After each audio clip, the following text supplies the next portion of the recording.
C'est du Saint-Esprit. Amen. Chers frères et sœurs, nous sommes dans cette préparation de cette grande fête qui est l'exaltation de la sainte et vivifiante croix de notre Seigneur Jésus-Christ. À travers les lectures que nous venons d'entendre, nous voyons la place si importante que la croix a dans notre vie spirituelle. En effet, sans la croix, nous n'avons pas cette réjouissance de la résurrection. Sans cette douleur, cette mort, cette souffrance de notre Seigneur Jésus-Christ, nous n'avons pas cette réjouissance de la résurrection. En effet, nous avons à passer, et nous sommes tous invités à prendre cette croix, à voir cette croix, mais pas pour s'arrêter à la croix. Nous ne sommes pas dans le dolorisme. Nous sommes toujours dans cet espoir qu'il y a la vie.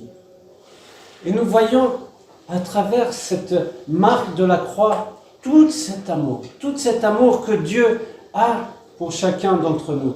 En effet, comme l'Évangile vient de nous dire, toute cette humilité que le Christ a eue en venant dans ce monde pour prendre sur lui tous nos péchés et nous délivrer de la mort. Voilà cette marque d'amour. À travers cette croix, nous voyons tout cet amour que le Christ a pour chacun d'entre nous. Et c'est pour cela que, à travers le baptême, nous recevons déjà le croix avec cette chrismation. Et que nous avons cette vénération de la croix, cette croix qui est toujours avec nous, qui est au centre de notre vie, pour nous montrer, non pas une finalité, mais pour nous montrer ce passage qui nous mène vers la vie éternelle. Et l'apôtre Paul dit bien que, finalement, faites attention de ne pas renier cette croix.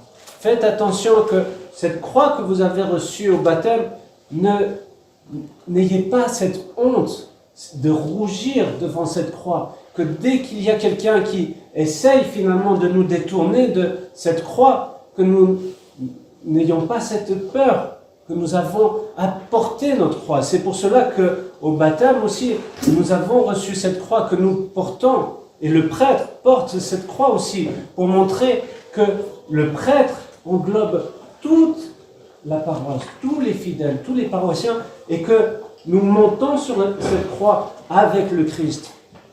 Pourquoi ? C'est pour anéantir ses péchés, pour essayer de vaincre ses péchés et d'aller justement vers ce qui est notre réjouissance, qui est le Christ lui-même. Et vous voyez dans cet évangile, comme le Christ nous rassure. Il nous rassure qu'il n'est pas venu pour notre perte, mais pour notre salut. Pour chacun d'entre nous, il est venu pour notre salut. Alors ayons ce courage, ayons cette confiance de saisir cette main que le Christ nous tend à chaque fois. C'est vrai que nous avons des moments plus difficiles que d'autres, que nous avons une croix qui est là et on se dit, mais finalement cette croix est tellement lourde pour moi. Mais non, sachez que cette croix est à la juste mesure de nos forces. Alors ayez ce courage, ayez cette confiance et tout simplement apprenons à nous abandonner complètement à Dieu.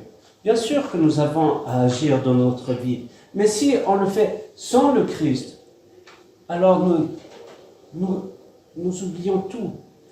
Et si nous prenons cet exemple de la Vierge Marie, que nous reportons cette fête de la Nativité, remarquez que nous commençons l'année ecclésiale avec la fête de la Vierge Marie et sa Nativité, et nous terminons au mois d'août avec cette grande fête de la Dormition de la Mère de Dieu. Et en fait, nous avons ce soutien, nous avons ce réconfort. Ayons cette confiance en la Mère de Dieu, que la Mère de Dieu est cette mère pour chacun d'entre nous. Alors, osons lui demander cette aide. Remarquez ce territoire du mont Athos, qui ont eu cette confiance en la Vierge Marie, qui ont reconnu que c'est son jardin. Et ils ont cette confiance en la Mère de Dieu. Ayons, nous aussi, dans nos propres vies, cette confiance en la Mère de Dieu. Amen.